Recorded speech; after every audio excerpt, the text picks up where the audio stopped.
Hello నమస్తే welcome to my channel గణితం by Pritam. మన ఫస్ట్ సిరీస్లో 107 వీడియో వచ్చేసి ఏంటంటే simple problems based on general solutions. So ఈ వీడియోలో మనము జనరల్ సొల్యూషన్స్ మీద ఒక 3 ప్రాబ్లమ్స్ని డిస్కస్ చేద్దాము. ఓకేనా? సో ఇప్పుడు మనము మన ప్రాబ్లం యొక్క క్వశ్చన్ని డీటెయిల్గా చూద్దాము. సో ప్రాబ్లంలో ఏమంటున్నాడు, sin theta plus sin 5 theta is equals to sin 3 theta and theta lies between 0 and pi.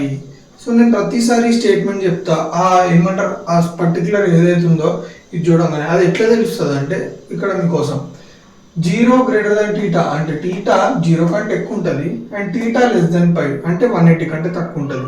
అంటే దాని అర్థమైంది 0 కంటే ఎక్కువ ఉంటుంది 180 కంటే తక్కువ ఉంటుంది అంటే 0కి 180కి మధ్యలో ఉంటుంది అని అర్థం కదా.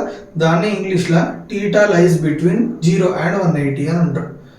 ఓకేనా? సో ఎప్పుడైనా మీకు ఇట్లా కనిపిస్తే మనం ఆ స్టేట్మెంట్ వాడాలి. ఓకేనా? ఇక్కడ ఏదైతే యాంగిల్స్ ఉన్నాయో అవి చూసుకోండి. ఓకేనా? సో మనం ఏమంటున్నాడు, మనకి సొల్యూషన్ సెట్ కనుక్కోమంటుండు. కానీ కండిషన్ ఏమి ఇచ్చిండు, టీటా అనేది 0 నుంచి 180 మధ్యలో ఉంటుంది. అంటే 1 2 3 4 179 వరకు ఉండొచ్చు. వాటి మధ్యలోనే ఉన్న ఏవైతే వాల్యూస్ ఈ పర్టికులర్ ట్రిగ్నోమెట్రిక్ ఈక్వేషన్ అయితే సాటిస్ఫై చేసాయో వాటిని మనల్ని కనుక్కోమని చెప్పినాడు. సో ఎట్లా కనుక్కుంటాం చూడండి. సో నేను ఇక్కడ ఏం చేస్తున్నా అంటే, లెఫ్ట్ హ్యాండ్ సైడ్ ఉందా, ఆ లెఫ్ట్ హ్యాండ్ సైడ్కి sin c plus sin d formula apply చేస్తున్నా. ఓకేనా? చూడండి, sin c plus sin d formula ఉంది కదా. So sin c plus sin d is equals to 2 sin c plus d by 2 into cos c minus d by 2. So ఇక్కడ c plus ఏముంది మనకి ఈక్వేషన్లో, theta, d ప్లస్లో 5 theta. So 2 sin c plus d by 2 that is theta plus 5 theta by 2 into cos c minus d by 2 అంటే theta minus 5 theta by 2 is equals to sin 3 theta. So 2 sin ఇదంతా theta plus 5 theta 6 theta by 2 2 1s are 2 3s are into cos of theta minus 5 theta is nothing but minus 4 theta by 2 2 1s are 2 1s are 2 2s are is equals to sin 3 theta. So 2 sin 3 theta into cos of minus 2 theta is equals to sin 3 theta. So 2 sin 3 theta into cos of minus 2 theta అంటే ఏంది మనకు already తెలుసు. cos of minus theta is nothing but cos theta. So cos of minus 2 theta is nothing but cos 2 theta. అందుకే మనకి 2 sin theta cos 2 theta is equals to sin 3 theta వచ్చింది. తర్వాత నేను ఏం చేస్తున్నాను చూడండి, ఈ sin 3 theta right hand side లో ఉంది కదా, దాన్ని లెఫ్ట్ హ్యాండ్ సైడ్ తెచ్చుకుంటున్నా. అప్పుడు ఏమవుతుంది, ఇది ప్లస్ ఉంది కాబట్టి ఇటు సైడ్ వస్తే మైనస్ అవుతుంది. 2 sin 3 theta cos 2 theta minus sin 3 theta is equals to 0.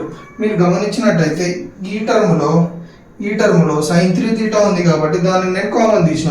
So sin 3 theta common తీస్తే నాకు ఏమొచ్చింది, 2 cos 2 theta minus 1 is equals to 0.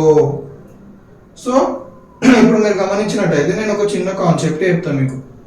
ఆ కాన్సెప్ట్ ఏంటంటే a into b is equals to 0. So A అనేది ఒక term అనుకోండి, B అనేది ఒక టర్మ్ అనుకోండి. ఇప్పుడు నేను ఆ 2 టర్మ్స్ని మల్టిప్లై చేస్తే నాకు 0 వచ్చింది. సో అసలు ఒక 2 టర్మ్స్ని మల్టిప్లై చేస్తే మనకి 0 ఎప్పుడు వస్తుంది చెప్పండి? ఆ 2 టర్మ్స్లో ఏదైనా ఒక టర్మ్ 0 కావాలి, కాకపోతే రాదు. For example A into B ఉందండి. ఓకే, ఇప్పుడు నేను ఏ 0 అనుకుంటున్నా, అప్పుడు ఏమవుతుంది, 0 into B is equals to 0. ఒకవేళ నేను బిని 0 అనుకుంటున్నా, అప్పుడు A into 0 is nothing but 0. That means మీకు అర్థమైంది ఏంటి, ఇందులో నుంచి టూ టర్మ్స్ని మనం మల్టిప్లై చేస్తే 0 వస్తుందంటే అందులో ఏదన్నా ఒక టర్మ్ 0 అవ్వాల్సిందే. సో ఇక్కడ కూడా మీరు చూసుకున్నట్టయితే sin 3 theta into 2 cos 2 theta minus 1 వీటి మధ్యలో ఏముంది, ఇంటూ ఉంది. So this term into this term ఇది కూడా ఏమొచ్చింది, 0. దట్ మీన్స్ ఈ టర్మ్ అంటే sin 3 theta అనే 0 ఉండాలి, 2 cos 2 theta minus 1 అనే 0 ఉండాలి. sin 3 theta is equals to 0, 2 cos 2 theta minus 1 is equal to 0.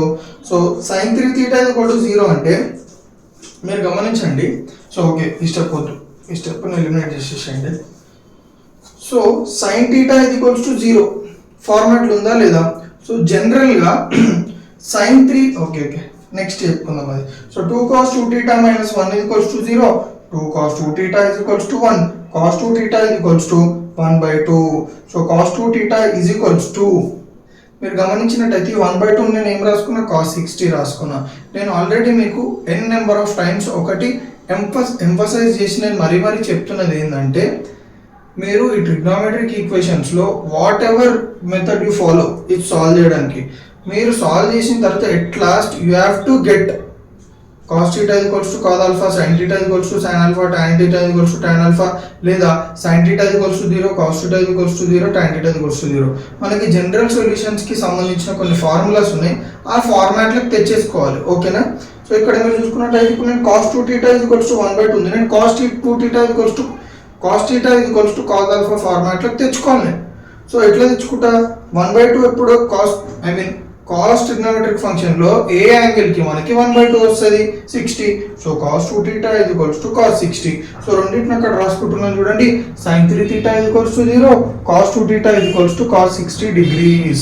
So మీకు జనరల్ సొల్యూషన్ ఫార్ములాస్ మీద గ్రిప్ ఉందనుకోండి, మీకు సాల్వ్ చేయడం చాలా ఈజీ. ఓకేనా? సో ఇప్పుడు మీరు గమనించినట్టయితే నేను ఒక జనరల్ సొల్యూషన్ ఫార్ములా రాస్తున్నా. General solution of sin theta is equals to 0 is theta is equals to n pi. అంటే ఇది మనం ఆల్రెడీ సాల్వ్ చేసినాం, ఇది ఒక formula. So sin theta is equals to 0 అనే ట్రిగ్నోమెట్రిక్ ఈక్వేషన్ కి జనరల్ సొల్యూషన్ ఏంది, theta is equals to n pi. మీరు మీద గమనించినట్టయితే మనకు వచ్చిన ఏదైతే టర్మ్ ఉందో అది కూడా మీరు చూసుకున్నట్టయితే sin theta is equals to 0 ఫార్మాట్లో ఉందా లేదా. సో దానికి జనరల్ సొల్యూషన్ ఏంది, theta ప్లేస్ లో ఏముంది 3 theta is equals to n pi. So theta is equals to 3 at both n pi by 3. That is general solution of sin 3 theta is equals to 0. Next వచ్చేసి cos 2 theta is equals to cos 60. ఇదే format లో ఉంది చూడండి. General solution of cos theta is equals to cos alpha is theta is equals to 2n pi plus or minus alpha. So మీరు గమనించినట్టయితే ఇక్కడ theta place లో ఏముంది, మనకి మామూలుగా ఈ ఫార్మాట్ లో టీటా ప్లేస్ లో టీటానే ఉంది, కానీ ఇక్కడ మనకి cos theta is equals to cos alpha అంటే టీటా ప్లేస్ లో మనకి ఏముంది 2 theta is equals to 2n pi plus or minus alpha. So alpha అంటే చూడండి cos theta is equals to cos alpha కదా. So cos theta is equals to cos alpha అంటే alpha place లో ఏముంది 60 degrees. So ఇటు అటు పంపిస్తే theta is equals to n pi by 2 e2. ఇప్పుడు ఇక్కడ చూడండి ఇక్కడనే వేసేసి ఓకే, ఇంకో స్టెప్ రాస్తే ఏం కాదు, 2 క్యాన్సిల్, 2 1 2 30 ఆర్. సో ఈ 2 ఇటు వస్తే డివిజన్ అవుతుంది కాబట్టి so theta is equals to n pi plus or minus 30 degrees. So మనల్ని ఏం అడుగుతుండు, theta 0 to pi మధ్యలో ఉంది, సొల్యూషన్ కనుక్కోమంటుండు. సో ఇక్కడ మనకు సొల్యూషన్ సెట్ ఎట్లా కనుక్కోవాలంటే, ఇప్పుడు ఈ ఈక్వేషన్ కి ఒక జనరల్ సొల్యూషన్ ఉంది, ఈ ఈక్వేషన్ కి ఒక జనరల్ సొల్యూషన్ ఉంది. ఇప్పుడు మనం ఏం చేయాలంటే అందులో 0 1 2 3 వాల్యూస్ పెట్టుకోవాలి. సో ఇక్కడ నేను 0 1 2 3 వాల్యూస్ పెట్టుకున్న ఈ పర్టికులర్ జనరల్ సొల్యూషన్ కి, సో ఇక్కడ కూడా నేను 0 1 2 3 వాల్యూస్ పెట్టుకున్న ఈ పర్టికులర్ సొల్యూషన్ కి, జనరల్ సొల్యూషన్ కి. సో సాల్వ్ చేసిన తర్వాత మీరు గమనించండి, pi by 3 ఇది 180 లోపల ఉందా లేదా, pi by 3 అంటే 60, 180 లోపల ఉంది. నెక్స్ట్ 2 pi by 3 అంటే ఏంటి, 2 into 60 120. It is also in the interval less than 180 కాబట్టి it is also in the interval 0 to 180. Okay, 3 pi by 3 అంటే ఏమైతే 3 క్యాన్సిల్ అయ్యి pi ఉంది. pi అంటే ఏంది 180. ఇట్ డస్ నాట్ లై బిట్వీన్ 0 and 180. 180 అనేది 180 దగ్గర ఉంది కాబట్టి 180 కంటే తక్కువ ఉండాలి మనకి టీటా అనేది. సో టీటా కెనాట్ బి ఏమంటారు, ఈ వాల్యూ తీసుకోలేము.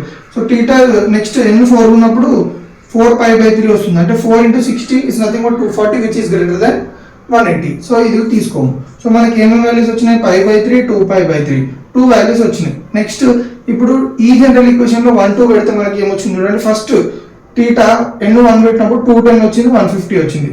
So we got 150. Next n2 పెట్టినప్పుడు 390 వస్తుంది, 330 వస్తుంది. అంటే దీన్ని బట్టి మీరు ఏం అర్థం చేసుకోవచ్చు, నెక్స్ట్ నేను n 3 4 పెడుతున్నా అంటే the angle will increase. So better stop it here, ఎందుకంటే మనం ఇక్కడ ఆపేస్తే మనకు కావాల్సిన యాంగిల్ ఆల్రెడీ వచ్చింది 150. So it should not cross 180 right. So ఇక్కడ ఫస్ట్ దాంట్లోనే 210 150 వచ్చిందంటే సెకండ్ దాంట్లో 390 330 వచ్చేసాం. సో ఏమేమి యూనిట్స్ వచ్చినాయి 60 120 π/3 5π/6 2π/3 π/6. సో ఇక్కడ ఒక చిన్న మిస్టేక్ చేసిన నేను జీరో n=0 పెట్టుకున్నప్పుడు నాకు ఏం వచ్చింది చూడండి 0 ± 30. సో +30 we'll consider +30 ఎందుకంటే -30 it is not in the interval of 0 to 180. So +π/6. So π/3 2π/3 next 5π/6 which is nothing but 150. π/6 is 30. So కొంచెం ఎలాబొరేట్ చేసి చెప్పిన బట్ క్లియర్ అర్థమైంది కదా. సో మన సెకండ్ క్వశ్చన్ యొక్క మన సెకండ్ ప్రాబ్లం యొక్క క్వశ్చన్ని డీటెయిల్గా చూద్దాం. సో క్వశ్చన్ ఏమంటుందంటే cos 3x minus cos 4x is equals to cos 5x minus cos 6x. దీనికి మనము జనరల్ సొల్యూషన్ లేదా సొల్యూషన్ సెట్ కనుక్కోవాలి. ఏదైతే ట్రిగ్నోమెట్రిక్ ఈక్వేషన్ ఇచ్చాడు. సో నేను అదే trigonometric equation as it is రాసేసుకున్నా. తర్వాత నేను ఏం చేసిన అంటే కొంచెం అటు ఇటు రీఆర్గనైజ్ చేసిన. ఓకే, సో నేను ఏం చేసిన అంటే ఈ -cos 6x అటు సైడ్ పంపించిన, ఈ -cos 4x ఇటు సైడ్ పంపించిన. సో పంపిస్తే ఏమైతే చూడండి cos 3x ఈ -cos 6x ఇటు సైడ్ వస్తే +cos 6x is equals to ఈ -cos 4x అటు సైడ్ వస్తే +cos 4x. ఓకే, తర్వాత నేను ఏం చేస్తున్నా అంటే రైట్ హ్యాండ్ సైడ్లో ఉన్న 2 టర్మ్స్కి లెఫ్ట్ హ్యాండ్ సైడ్లో ఉన్న 2 టర్మ్స్కి రైట్ హ్యాండ్ సైడ్లో ఉన్న 2 టర్మ్స్కి cos c + cos d formula apply చేస్తున్నా. So cos c + cos d formula ఏంది 2 cos c + d/2 into cos c - d/2. So ఎప్పుడైనా మీరు ఇట్లాంటి ఫార్ములాస్ని అప్లై చేస్తున్నప్పుడు మనము అందులో ఉన్న యాంగిల్ వాల్యూస్ని చూసుకోవాలి. సో లెఫ్ట్ హ్యాండ్ సైడ్లో మీరు చూసుకున్నట్టయితే c వాల్యూ ఎంత 3x, d వాల్యూ ఎంత 6x. రైట్ హ్యాండ్ సైడ్లో చూసుకుంటే c value 5x, d value 4x. So ఇప్పుడు నేను ఆ ఫార్ములా అప్లై చేస్తున్నాను చూడండి 2 cos c + d/2 that is 3x + 6x/2 into cos of 3x - 6x/2 is equals to 2 cos c + d/2 that is c అంటే 5x plus d అంటే 4x/2 into cos of c - d/2 which is 5x - 4x/2. Okay, so 2 cos 3x + 6x అంటే 9x/2 into cos of 3x - 6x అంటే -3x/2 is equals to 2 cos 5x + 4x is nothing but 9x/2 into cos of 5x - 4x is nothing but x/2. So ఇక్కడ 2 cancel అయిపోయింది. cos 9x/2 into cos 3x/2 నేను ఏం చేస్తున్నా అంటే ఇక్కడ ఇప్పుడు ఈ టర్మ్ మీద అంత ఒకట. ఇప్పుడు నేను ఏం చేస్తున్నా అంటే ఈ టర్మ్ ఉందా రైట్ హ్యాండ్ సైడ్లో ఉన్న టర్మ్ని లెఫ్ట్ హ్యాండ్ సైడ్కి తెచ్చుకుంటున్నా. సో ఇక్కడ ప్లస్ ఉంది, ఇటు సైడ్ వస్తే ఏమవుతుంది minus. So -cos 9x/2 into cos of x/2 is equals to 0. So cos of 9x/2 whole bracket మీరు చూసినట్టయితే నేను ఏం చేసినా చూడండి ఇది ఒక టర్మా. నేను ఎందుకు ఇట్లా అండర్లైన్ చేస్తా అంటే sometimes we get lost అన్నట్టు. ఏంటంటే అయ్యో ఇక్కడ 2 టర్మ్స్ ఎక్కడ ఉన్నాయని అనుకుంటారు. అందుకే నేను ఏం చేస్తాను అంటే అండర్లైన్ చేస్తాను. సో అండర్లైన్ చేసి you will be able to identify okay there are 2 terms అని చెప్పేసి. సో 2 టర్మ్స్లో మనకి చూడండి cos 9x/2 అనేది కామన్ ఉందా. సో cos 9x/2 కామన్ ఇస్తే నాకు ఏమొచ్చింది చెప్పండి. ఇందులో ఏం మిగిలింది cos 3x/2 మైనస్ ఇందులో ఏం మిగిలింది cos 9x/2 కామన్ ఇస్తే cos x/2 ఇది ఈక్వల్స్ టు 0. సో మీరు గమనించినట్టయితే నేను ఒక చిన్న కాన్సెప్ట్ చెప్తా. ఓకే, నా ప్రతి ప్రాబ్లంకి చెప్తున్నాను నేను, మళ్ళీ ఒకసారి చెప్తాను వినండి. a into b is equals to 0 అనుకున్నాం. ఓకే, ఏ ఒక 2 టర్మ్స్ ఉన్నాయి a b, ఆ రెండింటిని మల్టిప్లై చేస్తే నాకు ఎంత వచ్చింది చెప్పండి 0 వచ్చింది. సో మీకు డౌట్ వస్తుంది, సార్ మీరు 2 టర్మ్స్ మల్టిప్లై చేసినప్పుడు 0 వస్తుందంటే దాని అర్థమైంది. ఆలోచించండి మీరు ఒకసారి. ఫర్ ఎగ్జాంపుల్ నేను ఏని 0 పెట్టుకున్నా, 0 ఇంటూ b చేస్తున్నా, ఎంత వస్తుంది నాకు 0.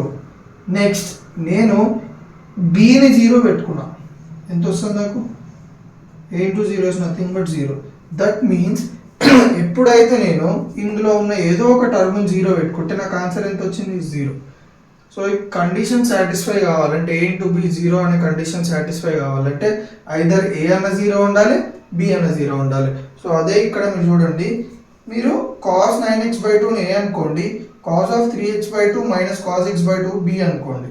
మీరు గమనించినట్టయితే ఏ ఇది కాస్ 9x/2 ఇంటూ ఉందా లేదా మధ్యలో ఇంటూ బి అంటే cos 3x/2 minus cos x/2 is equals to 0 ఇది ఈక్వల్స్ టు 0. సో ఇది A into B is equals to 0 ఫార్మాట్లో ఉందా లేదా?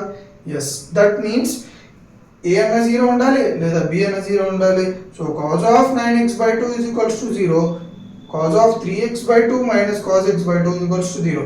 ఏ అంటే ఇక్కడ ఏ రిఫరెన్స్లో ఏముంది కాస్ 9x/2, బి రిఫరెన్స్లో cos 3x/2 minus cos x/2 is equals to 0. So cos 9x/2 is equals to 0, cos 3x/2 minus cos x/2 is equals to 0. ఓకేనా? So ఇప్పుడు మీరు గమనించినట్టయితే నేను ఒక జనరల్ ఒక ట్రిగ్నోమెట్రిక్ ఈక్వేషన్కి జనరల్ సొల్యూషన్ రాస్తున్నా. General solution of cos θ is equals to 0 is θ is equals to 2n plus 1 into pi/2. So ఇది ఎందుకు రాసిండ్రు అనే డౌట్ మీకు వస్తుంది. మీద ఉన్న ట్రిగ్నోమెట్రిక్ ఈక్వేషన్ని కింద ఉన్న ట్రిగ్నోమెట్రిక్ ఈక్వేషన్ చూడండి. cos θ cos 9x/2 is equals to 0 0 అంటే మీదున్న ట్రిగ్నోమెట్రిక్ ఈక్వేషన్ అనేది ఈ ఫార్మాట్లో ఉంది. దట్ మీన్స్ దాని జనరల్ సొల్యూషన్ ఏమవుతుంది? θ is equals to 2n plus 1 into pi/2. So θ ప్లేస్లో ఏముంది ఇక్కడ మనకి cos θ is equal to 0 కదా, cos 9x/2 is equal to 0 కదా, రెండింటిని కంపేర్ చేద్దాం. సో θ ప్లేస్లో ఏముంది 9x/2.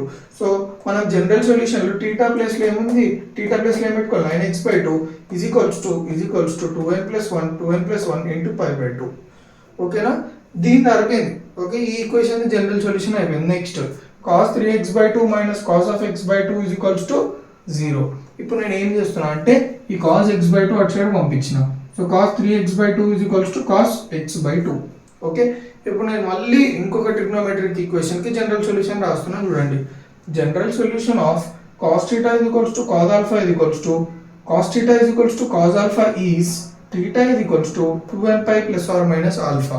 మీరు గమనించినట్టయితే cos 3x/2 cos θ is equals to cos x/2 cos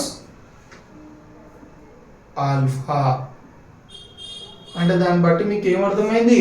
ఈ మీద ఉన్న trigonometric equation cos θ is equals to cos alpha ఫార్మాట్లో ఉందా లేదా? దట్ మీన్స్ దాని జనరల్ సొల్యూషన్ ఏమవుతుంది? θ is equals to 2n pi plus or minus alpha. కానీ ఇక్కడ మీరు కనుక్కోవాల్సింది ఏంటంటే θ ప్లేస్లో ఇక్కడ ఏముంది 3x/2 is equals to 2n pi plus or minus alpha. Alpha ప్లేస్లో ఏముంది చూడండి, cos alpha అంటే ఇక్కడ cos x/2, సో ఆల్ఫా వచ్చేసి x/2 plus or minus x/2. So దాని తర్వాత మనం ఏం చేస్తాం, సాల్వ్ చేస్తాం. 3x/2 is equals to ఈ 2 నట్ సైడ్ పంపిద్దాం. ఏమైతే ఇటు పోతే multiplication 3x is equals to 2 into 2 4n pi plus or minus ఇక్కడ 2 అయితే 2x/2 2 cancel. 3x is equals to 4n pi plus or minus x. ఇప్పుడు దాని అర్థమైంది 3x is equal to it has 2 outcomes. ఒకసారి ప్లస్ పెట్టుకోవాలి, ఒకసారి minus పెట్టుకోవాలి. 3x is equals to 4n pi plus x, 3x is equals to 4n pi minus x. So ఇప్పుడు ఏం చేస్తున్నా ప్లస్ ఎక్స్ నటు పంపిస్తే ఏమవుతుంది minus X. 3x minus x is equal to 4n pi. 3x is equal to 4n pi minus x. ఆ minus X ఇటు వస్తే ఏమైతే plus X. 3x plus x ఎంత 4x. 4x is equal to 4n pi. So 3x minus x అంటే ఎంత 2x. 2x is equal to 4n pi. x is equal to 4n pi by 2. 2 1 are 2 2 are. So x is equals to 4n pi by 4. 4 cancel. X is equals to n pi. So x is equals to 2n pi. అంటే దాన్ని బట్టి మీకు ఏమర్థమైంది? ఇక్కడ మనకి 2 solution sets ఉన్నాయి, యాక్చువల్గా 3. కానీ మనం ఏంటంటే ఈ రెండిట్లో కామన్ సొల్యూషన్ సెట్ ఏంటంటే x is equals to n pi. So మనం దీన్ని కన్సిడర్ చేయడం అవసరం లేదు. So x is equals to n pi, x is equals to 2n plus 1 into pi by 9. So x belongs to 2n plus 1 into pi by 9 union n pi where n belongs to z in both cases. ఇక్కడ n belongs to z. So మీకు doubt వస్తుంది sir ఇక్కడ 2n pi ఎందుకు తీసుకోలేరంటే ఈ రెండిట్లో మనం ఒకటి తీసుకోవాలి, ఆ ఒక్కటే తీసుకోవాలంటే ఇది తీసుకోవాలి, ఎందుకంటే ఇట్ ఈస్ జనరల్ ఫామ్ కాబట్టి. సో దీనికి పెద్దగా అసలు డిఫరెన్సే లేదు. 2n pi n pi. So I took 2n pi. ఓకేనా? సో క్లియర్గా అర్థమైంది కదా. సో నా వీడియోస్ ఏమైనా మీకు కొంచెం యూజ్ అయితే తెలుసు కదా ఏం చేయాలో. రైట్.